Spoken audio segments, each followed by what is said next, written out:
2024 का चुनाव बहुत ही नजदीक है। तरह तरह की बातें सामने आ रही है। हमारे साथ मौजूद हैं युवा नेता पुरुषोत्तम राज, जो छाए हुए रहते हैं सभी चैनलों पर, अखबारों में। क्या कहेंगे पुरुषोत्तम राज जी, क्या स्थिति होने वाली है बिहार में? देखिए, सबसे पहली बात है कि आपको धन्यवाद देंगे। आप तमाम ईशान न्यूज देखना दर्शकों को भी मेरा धन्यवाद रहेगा, सभी को मेरा प्रणाम रहेगा। लोकसभा का चुनाव 2024 में होनी है, ये तो तय बात है।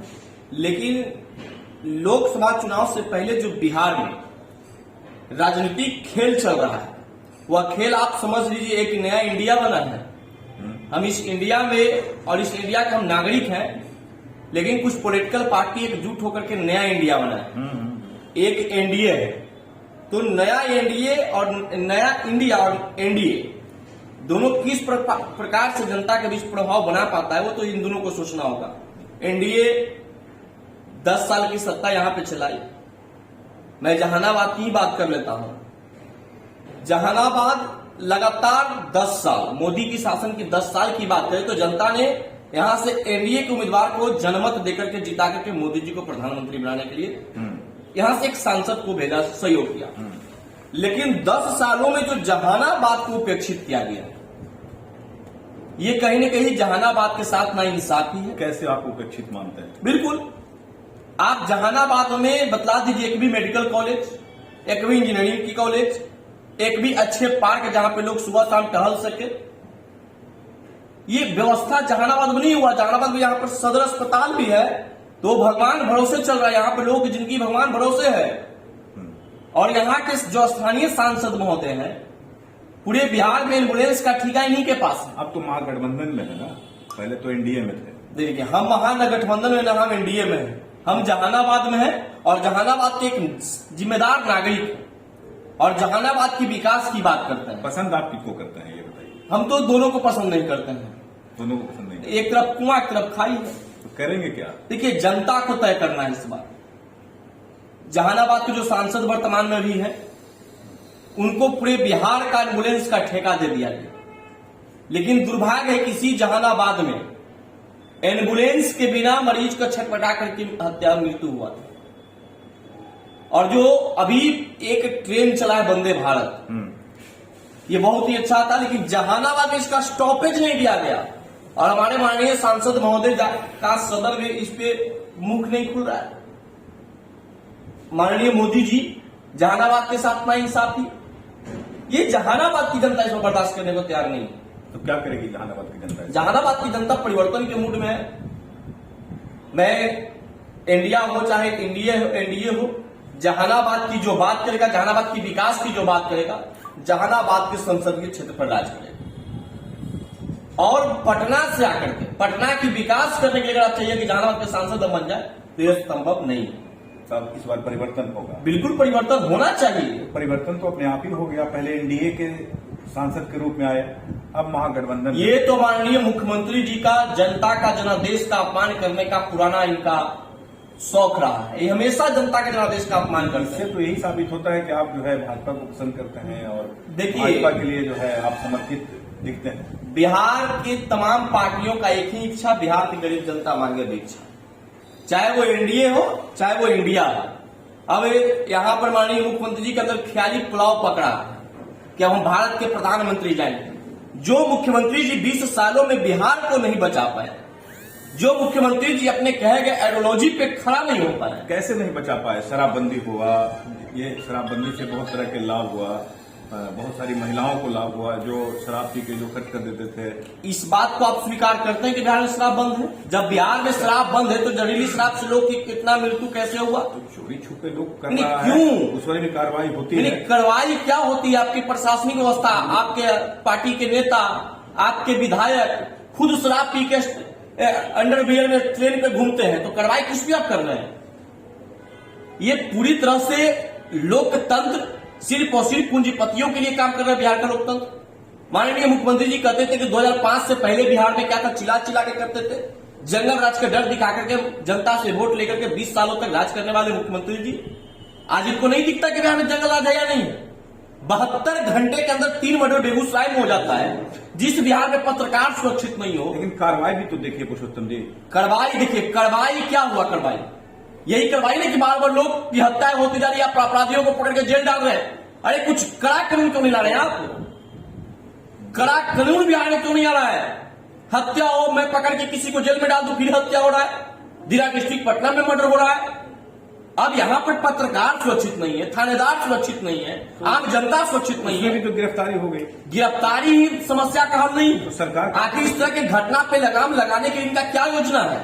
मुख्यमंत्री जी खुद गृह मंत्री भी बने हुए बिहार के। आपको मुख्यमंत्री बना दिया जाए तो क्या आप करेंगे? हम सबसे पहली बात है कि हमको मुख्यमंत्री जो भी मुख्यमंत्री वर्तमान में बने हुए उनको पूछना चाहते हैं। आपको मौका मिले तो आप हम बिहार को बदलेंगे ना, हमको मौका मिलेगा, हम बिहार को बदलेंगे। अपराधियों में खौफ पैदा करेंगे। अपराधियों में खौफ होगा कि थानेदार को स्वतंत्र कर देंगे काम करने के लिए, थानेदार को स्वतंत्र तरीके से काम करवाया जाए तो और गड़बड़ हो जाएगा। नहीं, कुछ गड़बड़ नहीं होगा। जब तक थानेदार को स्वतंत्र नहीं किया जाएगा, जब तक बिहार में भ्रष्टाचार समाप्त नहीं होगा, जब तक यह नियम नहीं खत्म हुआ कि 500 2000 में आपका FIR होगा, तब तक बिहार में भ्रष्टाचार और तब तक बिहार में अपराध नहीं कमने वाला है। मुख्यमंत्री जी का एक बहुत बड़ा ड्रीम प्रोजेक्ट योजना था, शराबबंदी, 7 निश्चय, सारा योजना हवा में रह गया। 500 करोड़ रुपया की लागत से आपने बिहार में जाति जनगणना करवा रहे हैं, इससे बिहार के आवाम को क्या लाभ होगा? 700 करोड़ का बिहार में पुल गिर गया। हमने बचपन से खेल खिला कौवा उड़ बउआ उड़, अब बिहार में खेलने पड़ा है पुल उड़। तो ये चीज को हटाना पड़ेगा, जो भ्रष्टाचार व्यापक बिहार में है। आपके अधिकारी, आपके विधायक, आपके सांसदों पे इन्होंने क्या कहा कि शराब जिस क्षेत्र में बिकेंगे वहां के थानेदार और चौकीदार को सस्पेंड कर दिया जाएगा।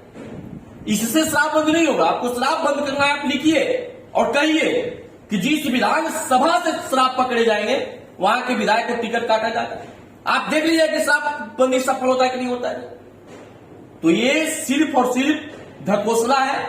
शराबबंदी से कहने की राजस्व की क्षति हुई है और मुख्यमंत्री छाती पीट पीट के जब इन पे विकास की बात होगा तो ये छाती पीट पीट के कहेंगे कि बिहार गरीब राज्य है, बिहार के पास इतना पैसा नहीं है कि बिहार में डेवलप।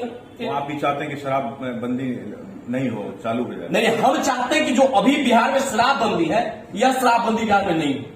आपको शराब बंद करना है तो शराब बंद मतलब बंद कीजिए, चालू वाला शराब बंद मत कीजिए। ये शराबबंदी से हम नाखुश है। ये शराबबंदी से जो आप महिलाएं की बात करें, महिलाएं भी खुश नहीं है। इनकी सरकार में हर जगह घटना घटित हो रहा है। इसके बावजूद कैसे नीतीश कुमार कहते हैं कि इस बार जो है बिल्कुल भाजपा साफ हो जाएगी बिहार से? ये विपक्ष के नेता है। कभी मुख्यमंत्री जी कहते हैं कि भाजपा साफ हो जाएगा, कभी राजद को साफ करने की तैयारी में लग जाते हैं। तो ये मुख्यमंत्री जी पर बिहार की जनता विश्वास नहीं करेगा। इनका नाम पलटू कुमार बिहार की जनता ने नहीं दिया था, राजद के नेताओं ने दिया था। बिहार का सबसे झूठा मुख्यमंत्री का दर्जा इनको बिहार के अभी जो वर्तमान में डिप्टी सीएम वही दिए थे इनको।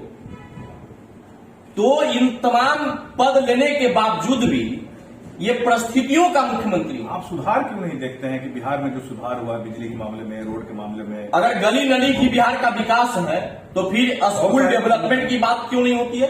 उन्नति हुआ, शिक्षा में उन्नति हुआ। क्या शिक्षा में उन्नति हुआ? स्कूल को बनाया गया। क्या शिक्षा में उन्नति हुआ? आप बिहार के कितने विद्यालय हैं जहां पर संस्कृत और इंग्लिश उर्दू के शिक्षक प्राप्त मिलते? विद्यालय में सरकारी स्कूल डाका जनता की सुनवाई करके दिखा दे। पूरे विद्यालय को भगवान भरोसे चलाया जा रहा है। के पाठक जो भी जिला पूरे जिला का भ्रमण कर रहे हैं, स्कूल वाइज घूम रहे हैं। अरे आप स्कूल घूमने से पहले आप वहां के शिक्षकों को तो जो पद खाली उसको भर्ती करवाइए। 7वीं श्रेणी के बहाली के लगातार शिक्षक अभ्यर्थी सड़क पे डंडा खा रहे हैं। 20 लाख की नौकरी के वादा करने वाले तेजस्वी प्रसाद यादव जी आज से 5 साल पहले जिनको नौकरी हुआ था उनको सर्टिफिकेट बांट करके अपना जो टारगेट उसको पूरा करने में लगे हुए हैं। ये बिहार के जनता के आम जनमानस के साथ कहीं न कहीं खिलवाड़ किया गया है और बिहार में बिल्कुल सुशासन की राज समाप्त हो गया। हमने पहले भी कहा और आज भी कहते हैं, सुशासन नहीं कुशासन है और सूत रहा प्रशासन। तो आप क्या करेंगे? आप चाहते क्या? हम चाहते हैं कि बिहार में सत्ता परिवर्तन होना चाहिए। 20 सालों से एक व्यक्ति एक सत्ता पर बैठ गया है, इनको अहंकार हो गया है और माननीय मुख्यमंत्री जी का मुख्यमंत्री बदलना चाहिए, निश्चित बदलना चाहिए। तो क्या तेजस्वी यादव को मुख्यमंत्री? बिल्कुल नहीं बनाना चाहिए। तेजस्वी यादव में क्या ऐसा योग्यता है कि उनको मुख्यमंत्री लोग बना दें? आप डिप्टी सीएम बन के क्या किए? किनको आप मानते हैं? हम चाहते हैं कि मुख्यमंत्री के लायक कौन है? बिल्कुल मुख्यमंत्री के लायक बिहार के कोई एक गरीब का बेटा उठ गया है, नौजवान है, लालू प्रसाद यादव का बेटा मुख्यमंत्री, फिर लालू प्रसाद यादव के पोता मुख्यमंत्री। ये क्या वंशवाद का राजनीति कितना दिन तक बिहार में चलता रहेगा? कोई दूसरा लोगों को भी तो मौका दीजिए। क्या और यादव समाज में कोई दूसरा नेता नहीं है?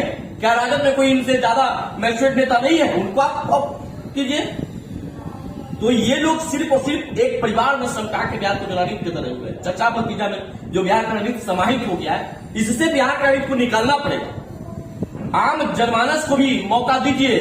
बहुत से टैलेंटेड युवा आज भटक रहे हैं। ऐसा होता नहीं। हमने तो पहले ही कहा कि पढ़ा लिखा युवा आज घूम रहा बाजारों में, अनपढ़ नेता दौड़े पे महंगे महंगे कारों में। तो जब पढ़ा लिखा युवा बाजार में घूमेगा और अनपढ़ नेता चमचमाती कार से क्षेत्र का भ्रमण करेंगे तो बिहार का विकास संभव नहीं करेगा। यहाँ एक सिस्टम है ना, एक सिस्टम के तहत विधायक बनता है या एमएलसी बनता है, तब सीएम बनता है।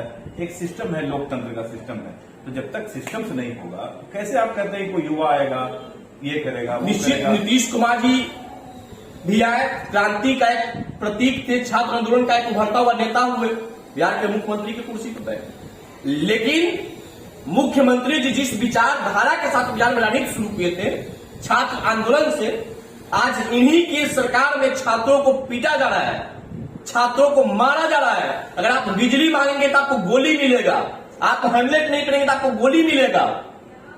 तो ये बिहार का जो लोकतांत्रिक व्यवस्था है, गोली लाठी डंडे से चलाया जा रहा है, ये कहीं न कहीं लोकतंत्र की हत्या है और लोकतंत्र का गला दबा दिए मुख्यमंत्री जी। लगता है बहुत नाराज है आप। नहीं, हम नीतीश कुमार, बिहार की जनता नीतीश कुमार जी से नाराज है। बिहार की जनता नीतीश कुमार जी से नाराज नहीं होता तो नीतीश कुमार जी से आप तीसरे नंबर की पार्टी नहीं बन पाते। तेजस्वी यादव से भी नाराज है निश्चित। आपने डिप्टी सीएम से पहले इनका भाषण जरा उठा लीजिए। ये दोनों का क्या है? देश का सबसे झूठा प्रधानमंत्री नरेंद्र मोदी है। मैंने अभी आपको बात को मान लिया, लेकिन आप इस बात को स्वीकार कीजिए कि इस राज्य का सबसे झूठा मुख्यमंत्री नीतीश कुमार है, इस राज्य का सबसे झूठा उप मुख्यमंत्री तेजस्वी प्रसाद यादव है। स्वीकार कीजिए। और तेजस्वी यादव खुद कहे थे कि इस राज्य का सबसे झूठा मुख्यमंत्री नीतीश कुमार जी हैं। और तेजस्वी यादव जब विपक्ष में बैठते थे तो जो छात्रों को बिहार में पीटा गया इनकी सरकार में, इसी छात्र के लिए रात के जाके धरने पर बैठ जाते थे और डीएम को फोन लगा कर हटाते थे। आज वही तेजस्वी प्रसाद यादव जी अपने बातों से पीछे हट रहे, तो ये भी झूठ हो गए। इन लोगों का एक इच्छा होता है कि सत्ता पे बैठ जाए किसी तरह जनता को मूर्ख बना करके। तो यहाँ तो परिवर्तन में दो ही लोग हैं, एनडीए और इंडिया।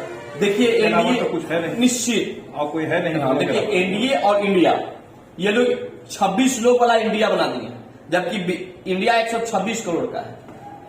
तो ये नया नाम रख लेने से कोई इंडिया नाम रख लेगा, कोई पाकिस्तान नाम रख लेगा, कोई हिंदुस्तान नाम रखेगा, इससे कुछ नहीं होता। जनता के बीच आपको कितना जनता को इन्हीं दोनों में से चुनेगी ना? निश्चित नहीं। देखिए सबसे पहली बात है कि परिवर्तन ही एक नियम है संसार का, और हमको तो लगता है कि आगामी 24 तक भारत के प्रधानमंत्री की कुर्सी पर हमें लगता है कि मोदी जी के अलावा कोई बैठने वाला इंसान नहीं।